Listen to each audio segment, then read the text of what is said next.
Now residing with my parents, the realization hit me hard. My marriage, once believed to bring happiness, had only been a facade.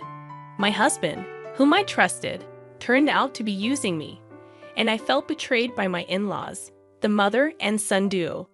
Oblivious to their own naivety, seemed oblivious to the practicalities of life. Faced with the threat of being kicked out, I questioned the essence of being a family with such people. The decision was clear. I needed to take charge. Swiftly reaching out to everyone, I initiated preparations for the next chapter of my life. As for the household items, I arranged for a service to pick them up. The following day, furniture and appliances were taken away, prompting a panicked response from my husband. I am Michelle Thompson, a 35-year-old woman who has been working from home since college. Despite a monthly commute, I am a full-time employee, thanks to the accommodating nature of my company. A motorcycle accident during my college years left my legs disabled, confining me to a wheelchair. Despite ongoing rehabilitation efforts, the prospect of improvement remained bleak. Embracing my condition, I had initially resigned to the idea of lifelong singleness. However, a blind date arranged by friends reintroduced the desire for companionship. I met Ken, my now husband, who, despite being 5 years my senior, exuded youthful energy. His straightforward demeanor, though bordering on rudeness, intrigued me. Ken's genuine curiosity about my life in a wheelchair set him apart, and I appreciated his unfiltered interest. Despite societal norms, his bold inquiries made me feel seen and understood. As we continued dating, I convinced myself that happiness awaited me with Ken. Blinded by the prospect of a lasting connection, I eagerly accepted his proposal after just 6 months of dating. Immediately after our marriage, things took an unexpected turn. Ken and I decided to move into my standalone house, which, despite being a rental, was relatively pricey but exceptionally wheelchair-friendly. It seemed the previous tenant had made the place more accessible, and Ken appreciated the spaciousness. Since I spent a lot of time at home, I naturally took on most of the housework. Occasionally, when I asked Ken for help, he would dismissively claim exhaustion, refusing to lift a finger or assist me in the bath. Despite managing on my own, bathing took longer, and I reminisced about the days when a caregiver visited twice a week to help. Frustrations mounted as Ken neglected to put away bath items, making the process even more time-consuming. Pleas for understanding fell on deaf ears, as Ken failed to recognize the house's design catered to my needs. It became evident that Ken's initial attraction had been to the house, appliances, and my ability to handle chores despite my disability. His unemployment and nightly partying further strained our relationship. While the realization was heart-wrenching, I clung to the notion that our marriage must have some love to it. Financial issues crept in, with Ken increasingly relying on me for money. Seeking advice from his mother only brought biased support, leaving me feeling lost without any family to turn to. Friends dismissed my concerns, emphasizing Ken's facade. Ken's unpredictable behavior, fueled by alcohol, pushed me to my limits. I grappled with the dilemma of enduring the situation or facing a solitary future. Just as the idea of divorce started to gain prominence, Ken unexpectedly proposed living with his parents. Stunned, I learned he intended for them to move into our place. While I understood the desire to be near aging parents, their good health made the proposition perplexing. I couldn't comprehend why Ken's parents were considering moving from their own home to ours. Did they genuinely need to stay here? With 4 people in the house, it would be cramped, and given that I work from home, it would be quite inconvenient. "You're always thinking about yourself, huh? I never thought you were this selfish," Ken accused. "I'm just questioning why they need to move here when they have their own place. Our home is more spacious, modern, and equipped with all the conveniences. Besides, it's designed to be accessible for elders. If Ken's parents move in, I'd have to be on my toes during work hours. While Ken is rarely home, his retired parents would likely be around a lot. Sharing the bathroom and kitchen?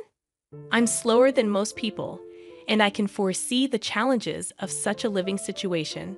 Can I have some time to think?" You better hurry up. We don't have much time, Ken retorted. Despite his claim of limited time, Ken wasted no time. By the weekend, he brought his parents over, making me suspect they had been planning this move for a while. You know, I've been thinking. Maybe you should consider a facility, Ken's mother suggested. What? I couldn't believe what I was hearing. A facility for me? Yeah, it's a good idea, right? You have your own limits. In a facility, they take care of everything. It became apparent that Ken wasn't just contemplating his parents moving in. He was also considering sending me away. I'd visit you from time to time. That statement jolted me awake. If not now, then when, Ken? What am I to you? Your wife, right? Would you really tell your beloved wife to go to a facility? Hold on. When did I say I love you, Michelle? Ken's words flushed my face with anger. This guy, Ken, was using me. Wasn't it my fault for letting it get to this point? I thought I had to draw a line. Then, even more shocking words came out of Ken's mouth. In this house, I'm going to live with my parents. You, an outsider, can go live in some cheap facility. What'd you just say? I looked to his parents, hoping for support, but they just had eerie grins on their faces. Why are you laughing? What's the big deal, huh? Were they targeting my home even before our marriage? Things have been escalating too fast lately. I need to evict these people. Please leave. What, leave now?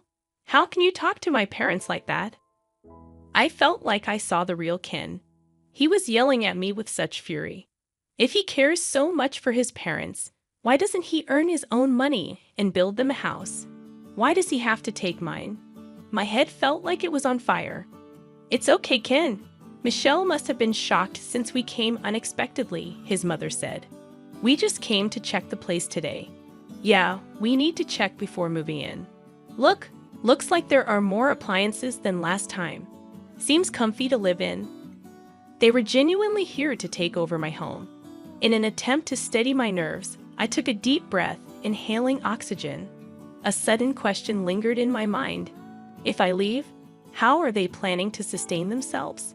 His parents rely on a pension, and Ken is just a part-timer. I'm covering all the rent and living expenses. Who's going to handle the $2,800 monthly payment? Do his parents assume Ken is covering the living expenses? Disregarding my concerns, his parents cheerfully departed, with Ken following suit. I'm going to stay at my parents' tonight. Hold on, we need to talk. There's nothing to talk about. I, the man of the house, have decided. I won't change my mind. Left alone in shock, I couldn't linger in that state. I promptly contacted a real estate agent I knew. When Ken returned the next day, he saw the organized belongings and chuckled. Oh, started packing. Found a place to move to already? Yes, I have. Ken appeared genuinely surprised by my swift response. And here's the card of a divorce lawyer. Here you go, Ken. From now on, let's communicate through the lawyer. A divorce? Why? If you're kicking me out, there's no point in being married anymore, right? Ken looked as if he had been hit by a ton of bricks. He hadn't anticipated my swift mention of divorce. You can't live without me, right? I don't understand what you mean. Who else would marry you? I can live on my own, but you said you wanted to get married. It was at this moment that I realized how arrogant and overconfident Ken had been. He approached me assuming I was a lonely, disabled single woman. I'm independent, have money, and never struggle with my living. Plus, I stay home all the time, so I handle all the chores for him. I'm the ideal woman. Money keeps coming in even if he doesn't work. He thought I wouldn't leave because I couldn't find anyone else. That's why he was shocked when I casually brought up divorce. Why? You know, if you divorce me, you might be single for the rest of your life. Well, if it means living a married life with you, I'd rather be single forever. Whether I spend the rest of my life alone isn't for you to decide. The typically submissive me was now fighting back, and he was getting flustered. I could tell that Ken was panicking. I never thought he was such a weak man. I don't know why I had been putting up with him for so long. Once I decided on the divorce, I felt the weight lift off my shoulders. I guess I had been too focused on getting married. Anyway, you don't have to move out right away. I didn't mean to rush you into a facility that soon. Oh, it's fine. I'll do as you wish. Don't worry. You won't find a place that fast. Think it over, okay? I've already secured a place, so it's all right. What? Wait a minute. Isn't this too soon? Observing Ken's shifting attitudes, from smugness to panic, only heightened my irritation. Calmly, I explained, the facility staff are informed and know about my situation, so everything's fine. Wait, when did you even set all this up? Were you preparing all along? Ken questioned. Yes, even before I met you. In fact, I had been considering my retirement and had an eye on a particular facility, more like a condo. After an injury during my hospital stay, I delved into various investment books, diversifying my investments between my salary and my parents' inheritance. The facility I had my eye on, I had already purchased and had been renting it out for income. I never mentioned this to Ken. It's my hidden asset. We don't need to get a divorce. I get it. You can stay here. Let's live with my parents. Do you not get it? Why would I ever do that? He seemed pretty dense. Even after bringing up divorce, he still believed he was the only one for me. Sorry, but my mind's made up. What's your problem? You're so selfish. If you come crying back later, it's not my problem. I won't be, so don't worry. Ken fell silent, deep in thought, for what seemed like hours. During that time, I started packing up my things. Then I heard Ken making a phone call, likely talking to his parents. It seemed pathetic, relying on them for such decisions. Eventually, Ken approached me. Fine, we'll get a divorce. Just leave quickly. Ken said begrudgingly, perhaps realizing he might miss having me around like a housemaid. But he probably thought that living with his parents would save him from household chores. He has a house, and it's fully furnished. No issues for daily life, at least for now. With that thought, he headed back to his parents' home. I'm going to talk to my folks about what's next. Get ready to move out quickly. Yes, I'll do that. I finished moving all my stuff within a week, and during that time, Ken never showed up. We met again a day after the move was done, as I was trying to start my new life in my new house. Ken called me outside and said, "Hey, what's going on? This place is almost empty. Where are the appliances?" I had a service pick up those items for me. I called the service the next day and had them collect all the furniture and appliances. My husband became agitated and started grumbling. Not only Ken, but also his parents were there. All the appliances here were bought by me. They are all from when I was single. The only thing that's yours is right there. There were only 3 cardboard boxes. I did leave the clear clothing container we bought after marriage. Michelle, we can't live with this. We need to split the property if we're divorcing. That's right. We can't live here like this. What are you talking about? Nobody can live here. What do you mean? The rent's $2,000? Ken and his parents were stunned. I told Ken when we got married, this isn't your own house. No, it isn't. I got a bit of a discount on the rent because I asked a real estate agent I know. If I move out, the rent will go up even more, given that this is a property with disability access, and I've already received several inquiries from people with the same concerns. I recommended that they move out. Why didn't you tell us sooner? What are we going to do now? Ken's mother was notably agitated. I don't know. I did tell Ken. I didn't hear about it. I'll sue you. Ken threatened. I saw that coming. Honestly, from an outsider's perspective, it might look like I selfishly got a divorce, broke the lease, and took all the furniture and appliances.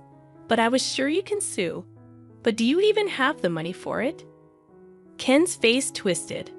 He couldn't afford a lawyer, even if by some miracle he could. I have an ace up my sleeve. I showed them some pictures. When did you take these? The pictures showed Ken gambling and womanizing. I spent my money on this. I'm ready to use these in court, Ken. What the hell? I thought everything was going well. His parents were particularly agitated. What's going on? Then suddenly, Ken started to apologize. I'm sorry. Please come back. I need you, Michelle. You're the one who kicked me out. We're already divorced. So what are you talking about? Besides, you don't love me, do you? If that's the case, I'll just leave then. This time, even Ken's parents began to apologize next to him. We don't have a place to live anymore. That was a shock. What do you mean? Our house got foreclosed on. Turns out Ken's family home will be repossessed in a few weeks. They've gone bankrupt. The debt that his father accumulated grew like a snowball and became an amount that's impossible for retirees to pay. Ken, who used to receive an allowance from his parents when he was single, probably thought he was in trouble and decided to get married, hoping for support. Now I understand why his mother was so kind before we got married. I can't help you now. We're strangers. Even if my folks and I end up homeless, are you okay with that? You brought it on yourself, didn't you? Ken's ulterior motive was clear as day. I firmly told him I had no intention of giving him even one piece of furniture or electronics. Please don't say that. Have some mercy. It's too late for apologies. Now sort it out on your own. That's why I'm asking. I can't sort it out. I told Ken and his father, who were so persistent, that if they couldn't pay the rent, they should move out. The place is in my name. So if I cancel the lease, that's the end of it. Evicting them was easy. In the end, even if the lease was transferred, Ken probably couldn't afford to live here. I heard all of this from the real estate agent. I can't pay the rent. In the end, I decided to cancel the lease here. I no longer need this place, and since the divorce is final, everything is over. I somehow kicked out the stunned family of 3 and locked the door. What are we going to do now? I can move into a facility. Goodbye. Facilities like that probably have no freedom and are the worst, right? Good luck in that crappy environment. Maybe Ken felt unsatisfied, not having the last word because he spat out those bitter words. I ignored Ken and his parents and left the scene. But Ken wasn't going to stay put. A few days later, he showed up at the facility where I had moved. Hey, what's this about? Looking at the facility where I was, Ken looked like he was about to faint. It's not a crappy environment at all. It's a luxury facility worth $1 million.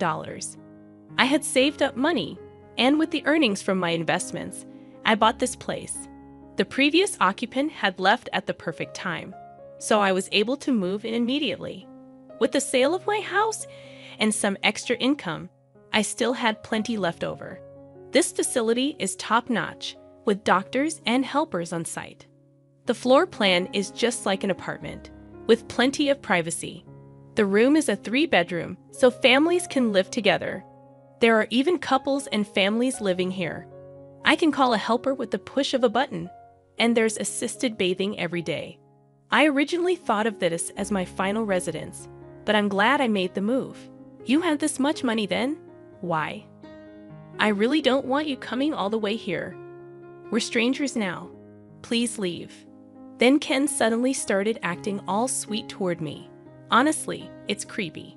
Can't you just let me live here? What are you talking about? That's impossible. We're divorced. Face reality. That's why. Let's get remarried. I'm living in a motel now. Isn't that pitiful? I can't get a job because I don't have an address at the motel. He's such a smooth talker. He seems to have quickly abandoned his own parents. In the end, he only thinks about himself. Why don't you take a look in the mirror? You look pathetic, living off your parents at your age, becoming a freeloader after marriage, and now begging on the streets. Ken's face turned bright red. You're not ashamed to be clinging to your ex-wife. Look, everyone's watching, aren't they? Residents peeking from their balconies were watching. Actually, I had asked them in advance to look out if my ex-husband came to visit. I thought Ken would surely come looking for me at least once, either to gloat over my miserable state in the facility or to beg. The residents were very cooperative. They purposely looked at Ken with pity. It's like a real-life drama. I want to applaud them. Ken finally noticed the stares and seemed to realize how embarrassing he was being. I won't ask anymore. With a pale face, he muttered those words and disappeared. I don't think he'll come here anymore. Later, when I went out, I I ran into my mother-in-law working at a supermarket checkout. My father-in-law was a janitor, and my mother-in-law was a cashier. As soon as my mother-in-law spotted me, she turned her face and tried to hide. She was being scolded by a young employee for her attitude. Ken was apparently introduced to a job by someone he met at the motel cafe and was being exploited at a very low-paying job site. I frequently host home parties and live happily every day with people from the same facility. I also became good friends with other wheelchair users. If I had known such a community existed, I would have moved here sooner. I found the time to attend physical therapy sessions. My current goal is to get my legs moving on my own. I lead a fulfilling life both at work and in private.